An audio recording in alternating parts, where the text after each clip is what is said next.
All right, we have a bunch of gaming showcases that we are expecting for this month, and yesterday we had one of the big showcases take place, and I think there were quite a few people who missed out on this one, whether they just kind of forgot about it or whatnot, and I'm going to catch you up on what exactly happened at the D23 Gaming Showcase. It wasn't much. Okay, there was some stuff there, but for the most part, I think this is a pretty disappointing show based on all the things they could have shown here. Guys, if you enjoy these videos, make sure that like button helps out a ton. And if new here to the Spawn Wave channel, make sure you subscribe down below. So first thing I noticed about this showcase, they moved very quickly, which isn't necessarily a bad thing, since sometimes we'll talk about how a show just focuses way too much on any one game and it just kind of drags. This was like rapid fire, to the point where it was almost like blink and you'll miss it for some of these announcements. I think I have most of them written down here, so we'll go through them, starting with Tron Identity. This is how they kicked the show off, and it was pretty quick. This was a blink and you'll miss it announcement, and they didn't really show much anyway, but Tron Identity, that was kind of it. They then showed off Illusion Island. This is to be determined when it comes to its release date, but this is like a Mickey Mouse platformer. So they even said there are 3 different biomes. It has like a Rayman origin sort of look to it. Donald, Goofy, Mickey, and Minnie will all be characters in the game, and it seems like you'll be able to have multiple people play alongside of you as you go through it. So it looks like a fun little platformer, and it looks like it's going to the Switch.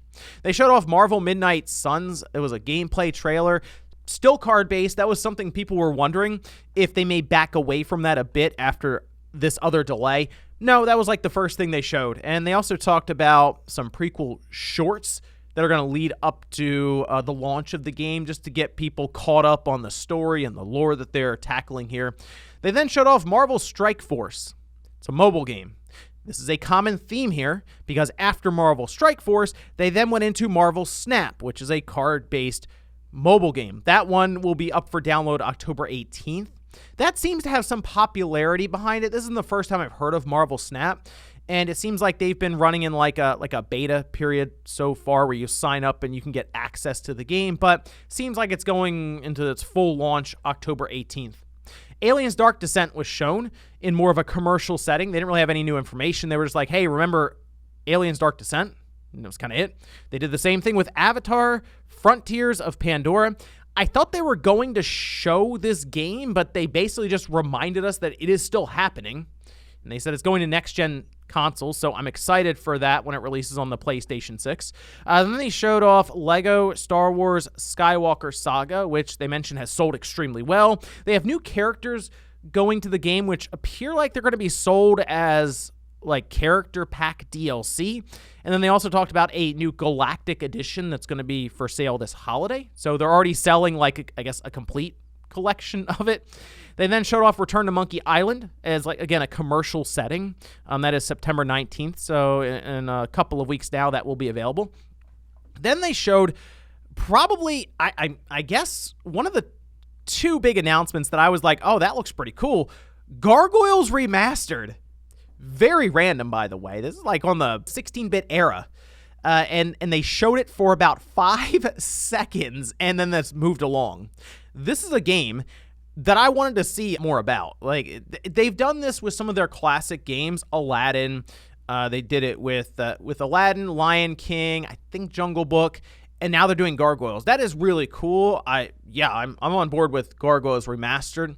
I should be picking that one up as soon as it releases, and I hope they do a physical release for it as well. They've done that with some of the previous ones, where they'll even like bundle some of them together.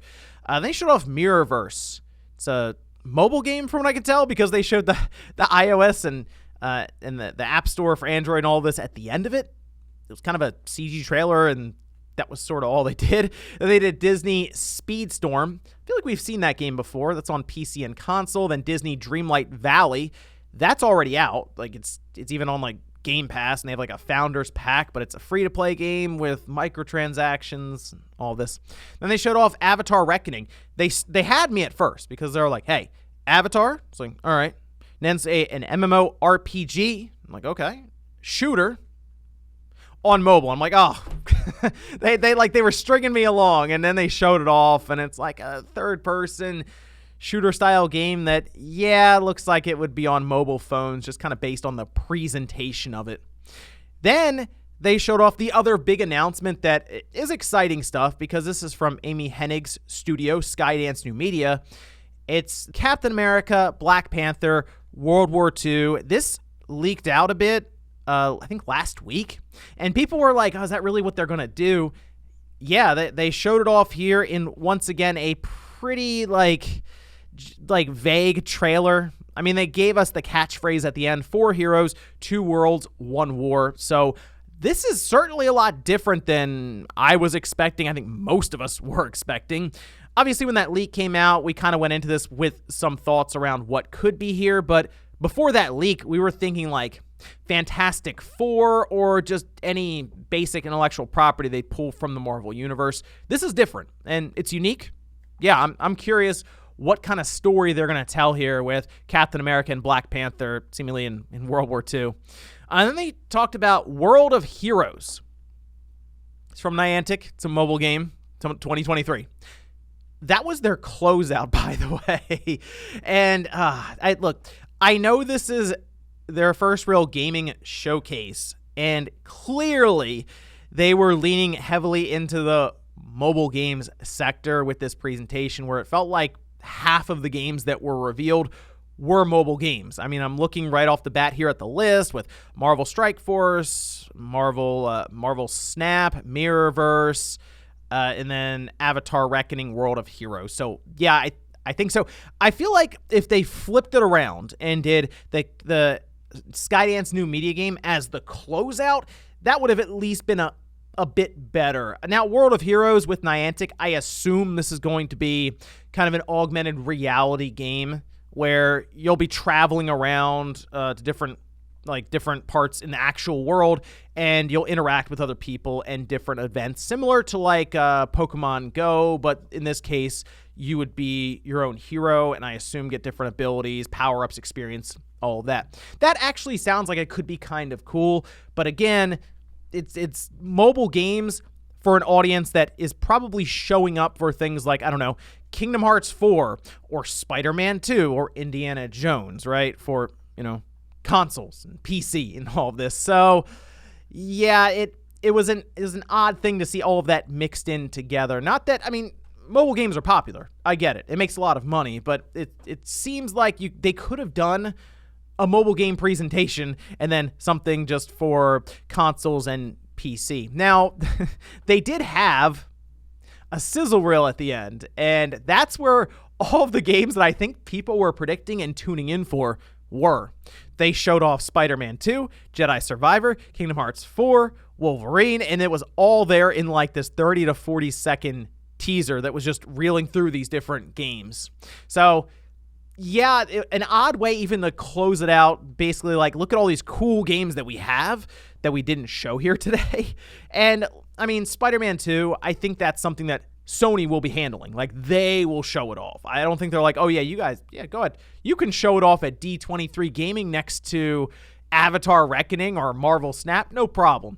No, Spider-Man 2 would most likely be one of the big pillars at a Sony PlayStation experience or State of Play. So in that case, I can understand why D23 was the way it was without some of these big titles. But looking back at all the games here announced with my list here, I guess the big standouts would be Illusion Island, and then Gargoyles Remastered, and then Captain America Black Panther from Skydance New Media. Yeah, that's about it. Unfortunately, kind of a letdown when it comes to the presentation and the possibilities that could have been here, but hey, that's why you take the expectation level and you always lower it and hope that you just get surprised at basically any of these showcases. But there are more to come as we head into next week. So let me know what you thought about Disney's D23. Were you expecting games like Kingdom Hearts or Spider-Man 2 or even Jedi Survivor to be here? Thanks, guys, for watching, and I'll see you next time.